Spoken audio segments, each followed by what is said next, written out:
Hello there. So good to see you in this virtual setup that we have here. My name is Eric Bradley. I'm one of the librarians here at Goshen College. And in today's session, I'm going to introduce you to the library resources and then particularly to the biology resources that will be helpful for your Eco-Evo class. We're going to walk through how to access biology resources from the library website, go through search strategies, in particular one database, and we'll look at two different biology databases. And then I'm going to show you how to get articles both from the resources themselves as well as through what's called Interlibrary Loan. So let's begin.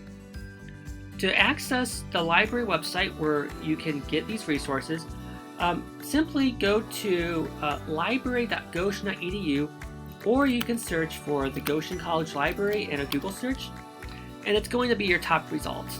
So you can see there's our beautiful building there, or you can simply type in library.goshen.edu and find the library website that way. Throughout this tutorial, I'm going to stop you and we're going to go back and forth. I just want to make sure we're on the same page and doing this together. So go ahead and in your own browser tab or window, open up the library website. Okay, great. Looks like we're all here. So, quick overview of our website. If you're an ICC, you'll get this when you do the library iTour soon, or you will, if you've already taken ICC, this is going to be a quick review. Here, we have a large search box that's going to search our ebooks, books, and articles we have access to. And on the right-hand side, we have links to popularly used resources such as EBSCO and JSTOR that you may be familiar with. If you scroll down a little bit, you're going to see there's three columns. One is course guides on the left, some library happenings in the middle, and then ways to contact us on the right-hand side. So if you need assistance with writing a paper, or with citations, or with finding resources, like for this class, you can contact us by chat, email, call us, whatever way you're most comfortable with. Excuse me. Now, if you look back on the left-hand side, you'll see that there's a list of course guides. This fluctuates throughout the course of the semester. It's early in the semester when I'm recording this, so you'll see at this point there's a handful of courses. These are courses with a library research piece, and we provide links to how to search and find the best resources in those subjects. So you can see there's one for this class here, Bio 110. So go ahead and click on that link and let me know when you're there.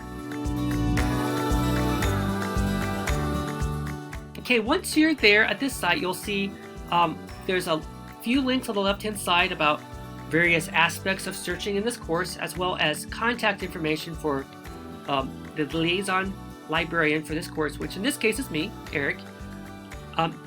So you'll see this page just has a photo for the front page, but if you click on the page on the side, you'll go to more in-depth resources. So go ahead and click on the first link here, the second listed, that says Prairie Restoration, and let me know when you're there.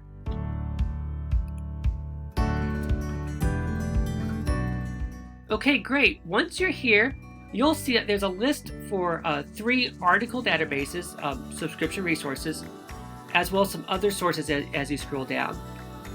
For today, we're going to look at the first two, Bio 1 and GreenFile. In particular, we're going to start with GreenFile just because it may be more familiar, its interface, and then afterwards I'll point you to Bio 1 and how that works as well. Anytime you use any of our resources, so let's begin by clicking into GreenFile and logging in. Anytime that you click into one of our resources, you're going to have to log in. Our resources are a lot like a Netflix account that you have a subscription to. So we have a subscription to these resources. We purchase them with your tuition dollars, and you'll log in by using your Goshen College email address login. It's the same login that you use for Moodle, for GC Online, pretty much any campus login. And it's going to walk us through logging in here. If you ever have problems logging in, whether today or elsewhere, go ahead and contact us, and we will be more than glad to, I'm just logging in here, we'll be more than glad to make sure that your username and login's right, that there's not a problem on our end, just so you can get in. It's a top priority for us, for you to be able to use these resources. So go ahead and do that and log in, and you should be soon at a page that looks like an EBSCO page, and let me know when you're there. Okay, great, good job guys. So many of you maybe have used EBSCO or done like a search in other EBSCO resources. This one's just limited to biology related resources. There's 3 search boxes. You can just use one search box and it functions similar to a Google search. But if you use 3 search boxes, you can help develop your search a little bit more robustly to really focus to what you want. So let's do a sample search together. I'm going to begin by doing a search for fire management. So go ahead and do a search in that first search box for fire management and let me know how many results you received.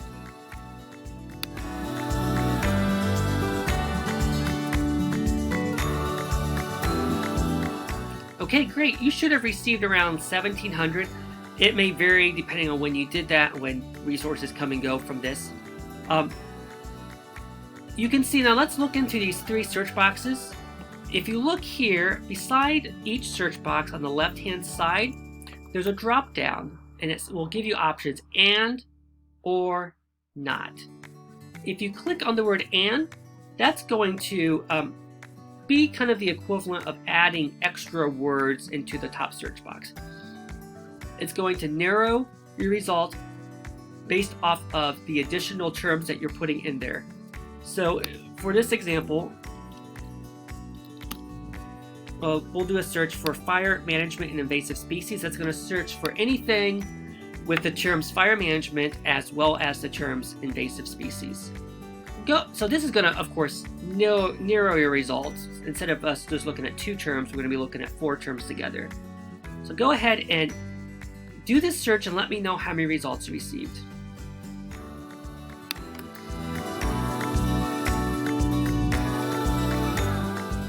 Okay, I received 45 results, so you can see we went from a larger result down to something much smaller.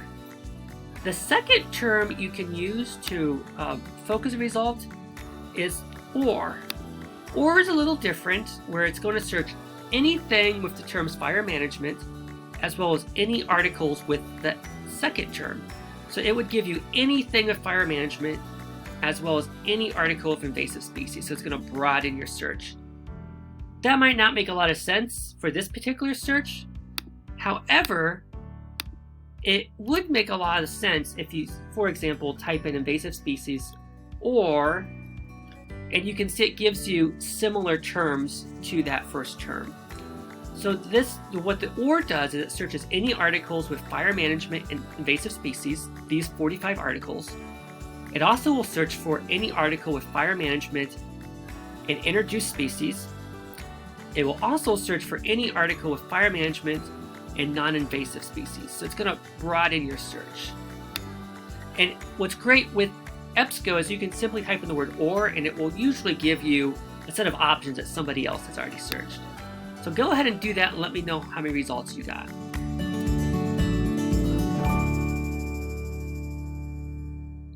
Okay, so you can see we got 56 results here.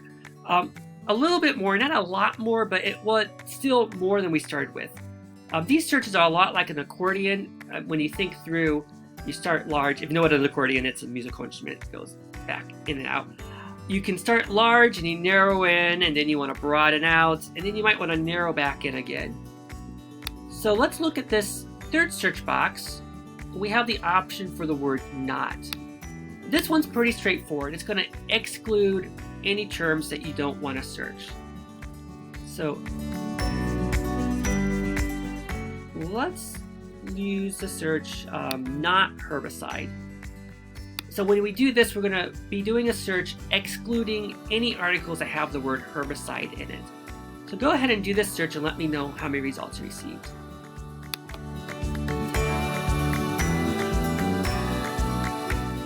All right, so you can see there, we excluded a handful of results. We have 50 results, at least I have 50. You may have a few different, but that's going to be how this is going to work. It's going to kind of move back and forth. Now let's look at our results. So you can, on the left-hand side, limits to your search results. You have the option for full text. Don't do that because I'll show you a way you can obtain any of these articles.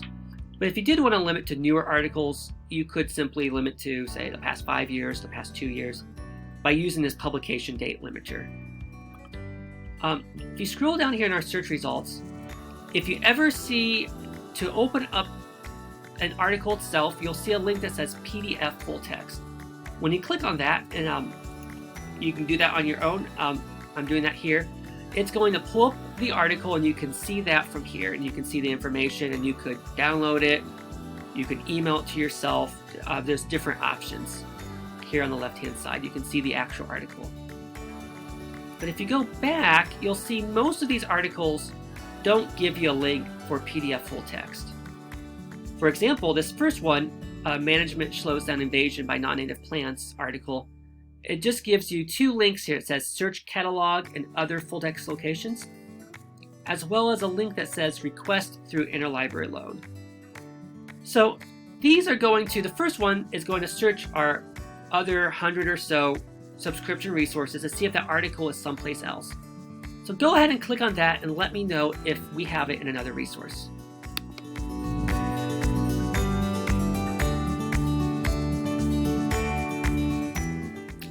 Alright, so when you open this, you'll see that we do not have this article. You can access it from one of 2 ways though. You could click this button here that says request a copy of this item, or, and it goes to the exact same place, click this link that says request through Interlibrary Loan. Go ahead and click on this.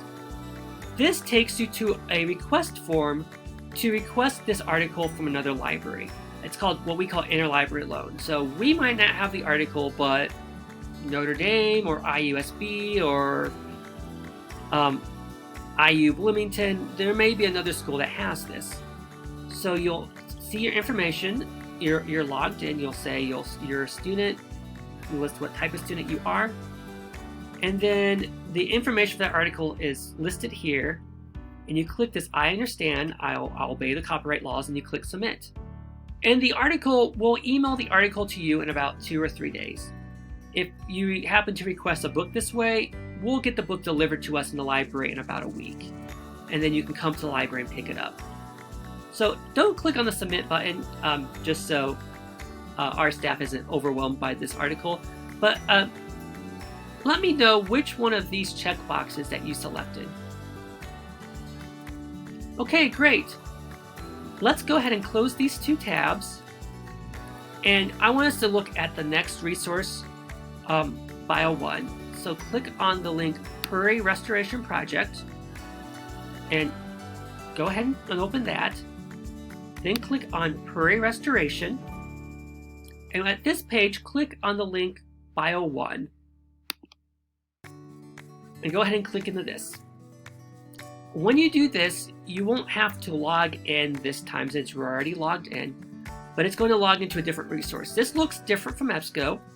You can see, go ahead and close that. It gives you one big search box, very similar to a Google search, or you could click this advanced search and it gives you a search very similar to what we had. Okay, so let's do our search here.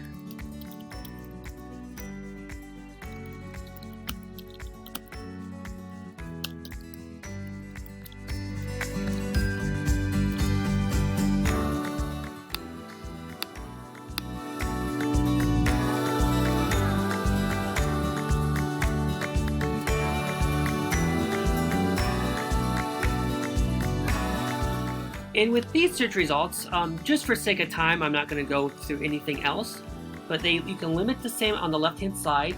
In the open articles here, you can click on the button Download PDF, and that's going to open up the article for you. Thanks again for your time. I'm going to give you a tutorial that you can follow along to do some exercises, and I look forward to meeting you in the future. Take care.